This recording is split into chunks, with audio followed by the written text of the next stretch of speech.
So you start posting and then the algorithm starts changing and then you're wondering, what do I do? If you've been in the marketing game for a while, you know that the algorithm changes every 3 to 5 business. And at the end of the day, these are tech applications trying to be number one. So in this video, we're gonna do a status update of seeing which of the platforms is number one, who will be the content king at the end of this year, what you should be optimizing for your marketing strategy if you're playing in one of these platforms. And if you watch until the very end, I will be giving my prediction for who will be the number one app that will win. And if you like videos like this, please go ahead and hit that like and subscribe button for me. And as we will be having more content roll out, including how to actually create the content on these different platforms with sanity intact. I want to point out that even though I'm talking about these trending platforms, does not mean exactly that you have to be on the trendiest platform. It's all about meeting your audience on where they are and understanding that your audience has a plethora of apps on their phone and they use them for different purposes and different places. So it's being very clear about your customer journey and understanding where they are and how you can show up to meet them. So that means if your audience isn't Gen Z or younger, you may not need to be on TikTok all the time. And now on to the main entertainment. Let's talk about who is going to be number one. The content wars have been going on last year, and if you've been watching this, you probably have thought it's Instagram versus TikTok, but there's actually a couple of really good other contenders that you should be considering. And if you haven't watched my previous video on the latest marketing trends and major changes, I have said 2 big industry changes overall. The first one being that social media is a media industry. It is an entertainment industry because at the end of the day, these are tech apps, and tech apps is all about user retention and staying on the app as long as possible. And the best way to do that is watch time. And what that means is that the number one battleground is in short form video. And there's a new contender. It's no longer Instagram versus TikTok. It's actually YouTube versus TikTok. And the reason being is because that 40% of Gen Zers actually prefer to search for something on TikTok over Google. And so what you're noticing, if you haven't already, is that on the search bars, when you search things, you're actually seeing videos come first because nobody wants to click through 10,000 links anymore. The number one reason why this is a content war is because the money. And it's not about brands advertising in the traditional advertising way of showing commercials beforehand. It's actually content creators, because what we're seeing now more than ever is that these social media apps are actually doing what MGM used to do back in the day, where they represent these different creators that they have. If you're a YouTube creator, you're being represented by YouTube. If you're a TikTok creator, you're being represented on TikTok. And even to the point that Forbes recently came out with an article saying that TikTok actually heats up certain creators and brands to make sure they stay on the app. And the top contenders are based on growth over the last year, includes TikTok, Instagram, YouTube, and LinkedIn. And we'll be talking through other platforms as well at the end of this video, but I want to talk into the first 4. Hey guys, I'm hopping on in a different look than what you saw at the beginning and part of this video because I filmed that video before all of the major changes on TikTok with the TikTok ban. If you are not in the US, everything that I am talking about in regards to activating TikTok because you have access to TikTok is still very applicable. Politics aside, because that's its own kettle of fish, but that is not what we're talking about on this channel. Whether or not if TikTok is banned by the time you watch this video, or if it's not banned, it proves a very large lesson that we should all be taking into account as content creators, business owners, etc., is that social media should never be the final location of where you're landing for your community, because at the end of the day, the place that you should have all of your audience go to is a place that you have direct access that is completely unfiltered. And that means an email list, a community on like Mighty Networks, Discord, wherever. That's the ultimate place that you should be aiming to point your people to. your final location that you want your audience to end at and interact with you is an unfiltered access point. If you've landed on this video, the chances are is because you recognize that you need to expand and diversify and not put all your eggs in a single basket. So that's all I had to say, and enjoy the rest of this video. The first contender is TikTok, and they're trying to be #1 this year, and they're actually pretty on track to do that. TikTok is trying to be the #1 app in more than just what it means to be #1 most downloads. They're trying to be the go-to of everything, from its slew of new features that copies other platforms such as carousels, stories, a BeReal app function. They're all there. And if you're talking to your boss, try to explain to them why TikTok is so powerful. This is the stat for them to understand why they should invest in TikTok. And that is the TikTok made me buy it trend is real, with 49% of users on TikTok saying that they have purchased an item after they saw it on TikTok. 78% of users of the internet will actually use TikTok for something entertaining. And that goes back into the fact that TikTok is first and foremost an entertainment app. Its goal is to entertain you and then be able to sell you something along the way. Things to know when you're trying to optimize for TikTok is a couple of key factors. The TikTok algorithm is different from traditional algorithms like Facebook and Instagram, is that Facebook and Instagram is based on demographics, whereas TikTok is more based on content consumption style. So it's more on the topics that they're interested in, that creates a specific subculture persona.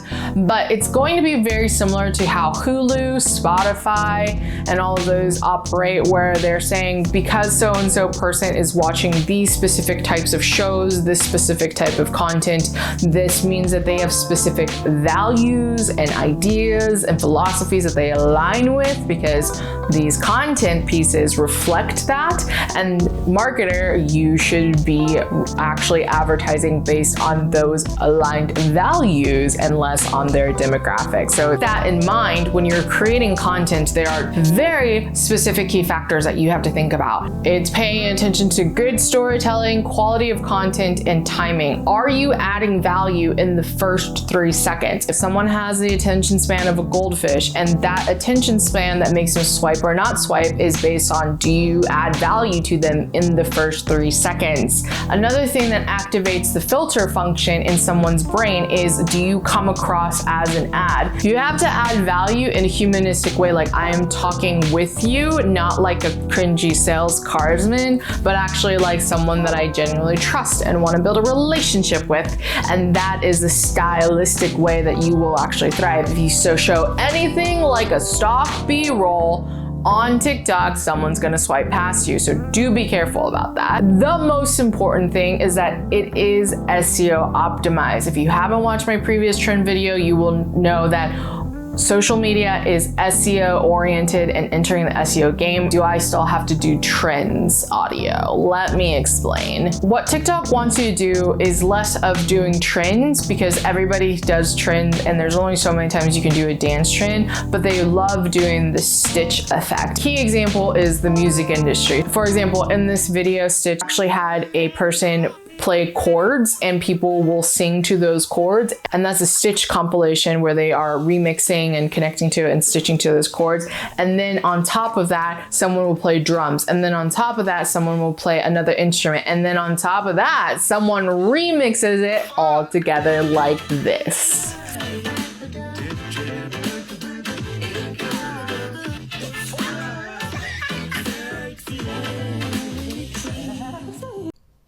The biggest contender against TikTok is YouTube. Google recognized that they were losing 2 separate audiences. The first is the actual end user, where more people are opting for TikTok over Google for search functionalities.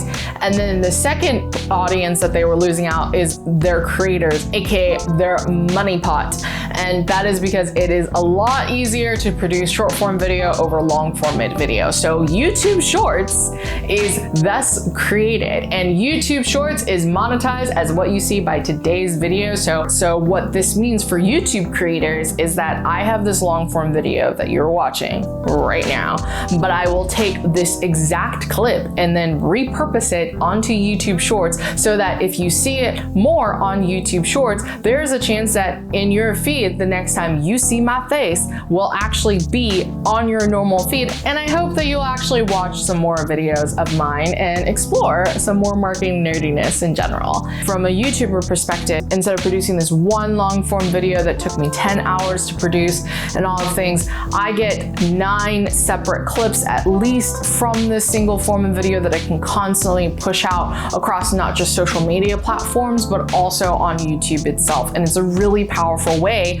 to grow my audience. And YouTube is taking no prisoners, because this is like the OG grandfather coming into the content war and being like, let me show you how it is done. Because since YouTube Shorts have launched, they have acquired up to 1.5 billion monthly active users and sees more than 30 billion views daily. So they're coming here with a vengeance. Here's the thing that's also why I'm like, this is the grandfather OG that gets it, is that because from a monetization perspective, creators earn 45% of earned advertising revenue on YouTube, which is the highest compared to all other competitors.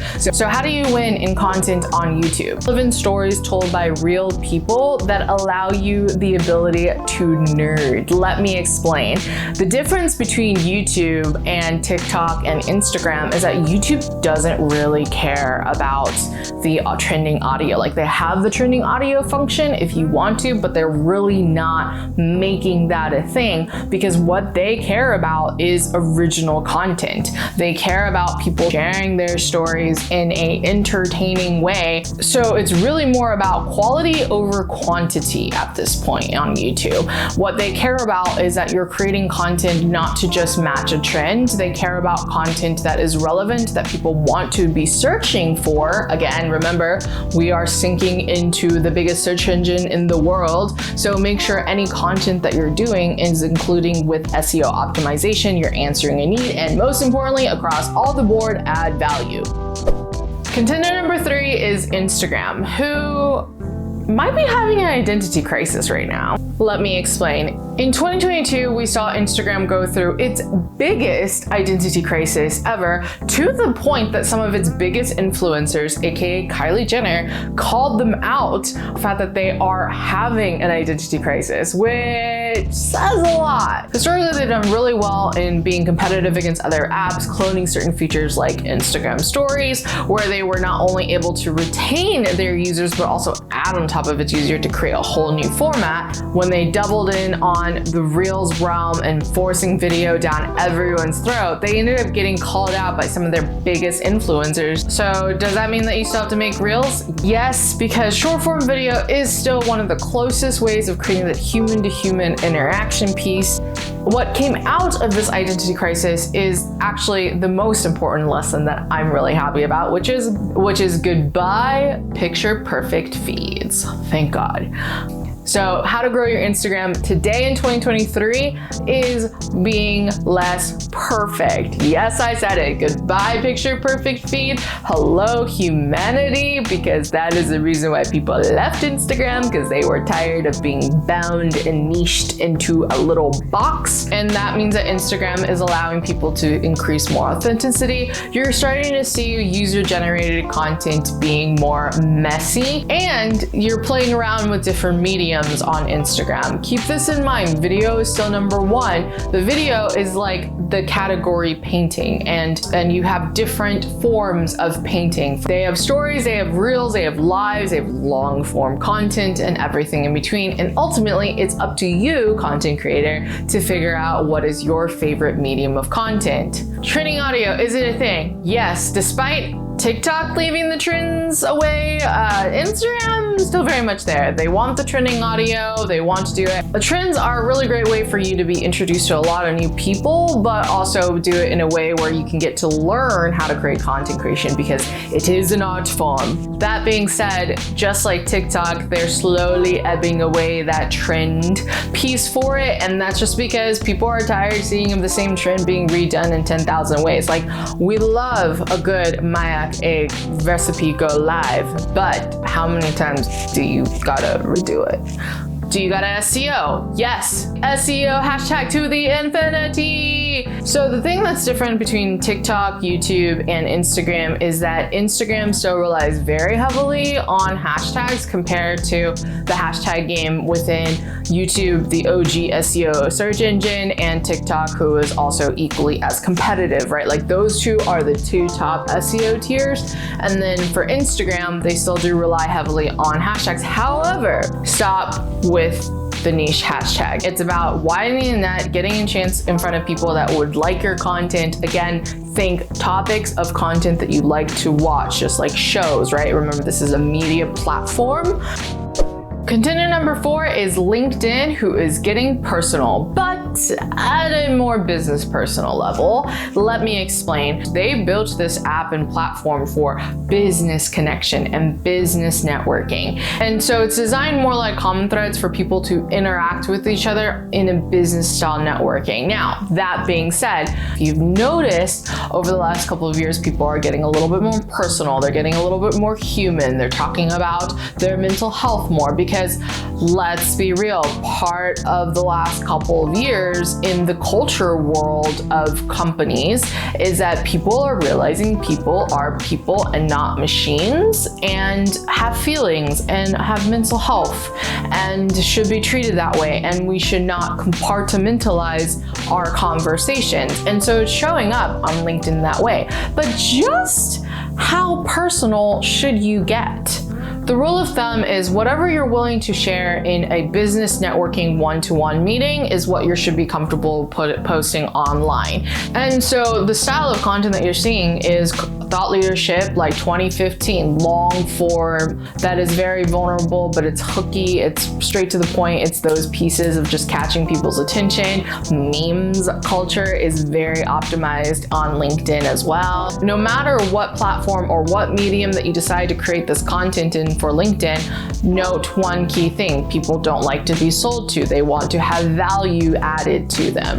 Ways that you can optimize your LinkedIn posting is, again, really double downing on that B2B content. Like, what do you guys talk about that during your business networking conversations? It could be cheesy jokes, it could be fun memes, it could be more personal anecdotes, it's sharing vulnerability, long form postings. And if you are going to thought leadership space, note that it is a digging deeper concept, right? Like, people are craving for that deeper space. If you start with the thought leader guru style sales pitch, people will block you off. And why that's the case is because LinkedIn is the most equivalent to a digital networking room for business. And we all know, and that salesperson who comes to the door, they do that sales pitch and you just cringe. Don't be that person. Be human. Don't assume jargon, because the reality is not everybody understands the same nuance. So talk as if you would talk to any normal human being. So those are the 4 top contenders. Now, I do want to do some honorable mentions of different platforms and technologies, including Facebook, communities, and your grandma, because Facebook is still the big mega competitor in the room. They still have the most amount of users, but that user decline is declining for the last couple of years. However, Facebook is still being true to its original intention, which is social networking. There's less of the media app war compared to other apps. It's really for that social group. So Facebook communities, whether it is for your neighborhood, your business group, your mom group, etc., it is all there on communities. However, if you notice, communities are insanely hard to maintain and very time intensive. So what you're seeing as brands are reevaluating, do they need that Facebook online group, they're also considering moving them off to different areas like Mighty Networks, Slack, LinkedIn, Discord. They have more ownership and access and communicating with the people that are coming through the door, because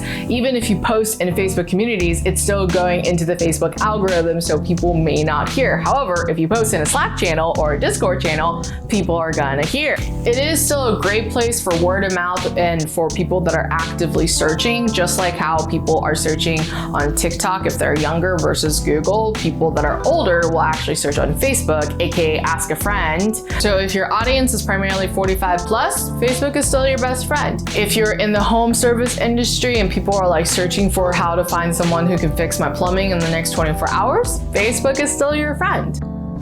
I do want to point out that there is one new contender in the social media mix, and that is the BeReal app. And it is the ultimate manifestation from Gen Z of wanting to be real, be human, no frills, no filters, directly talking to the people in your network. It's basically Snapchat on steroids of the full, real, and raw moment. And because of that, it is the antithesis to traditional marketing, like think commercials. That is the absolute antithesis. And many marketers are having a hard time cracking the code of being authentic and real about it. However, certain brands like Chipotle and things like that have made it a fun way of offering certain like offers and promotions and that being real moment.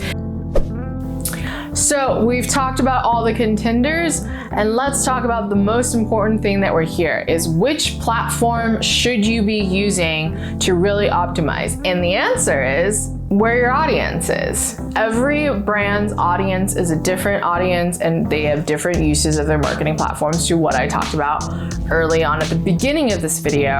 And so even smaller platforms like Tumblr, Reddit, Pinterest, all the other ones that aren't in the top big tiers trying to compete against video, they still could be where your audience is thriving and where you should be considering. So it's all about knowing which one are your primary platforms and which one are your secondary platforms to be working on. If you've made it to the end of this video and you're ready to hear who I think is the #1 platform by the end of this year, thank you so much. Be sure to hit that like and subscribe button if you haven't already for more contents like this.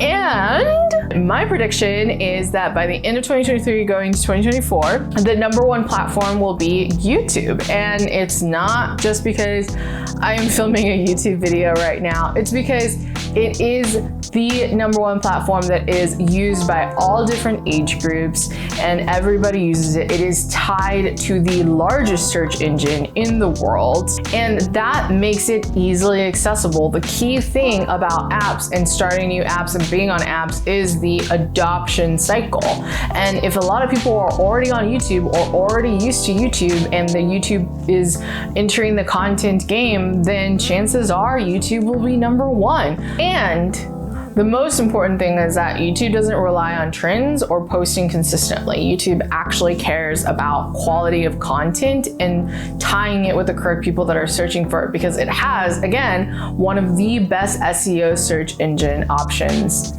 to date. Thank you so much again for watching this video with me. If you are interested in more marketing strategy or just nerding about why a brand is nailing the human-centered marketing game, I highly suggest you hit that like and subscribe button. Until then, remember, influence happens one drop at a time. I look forward to seeing what you create in this world, and I'll see you guys next time. Bye.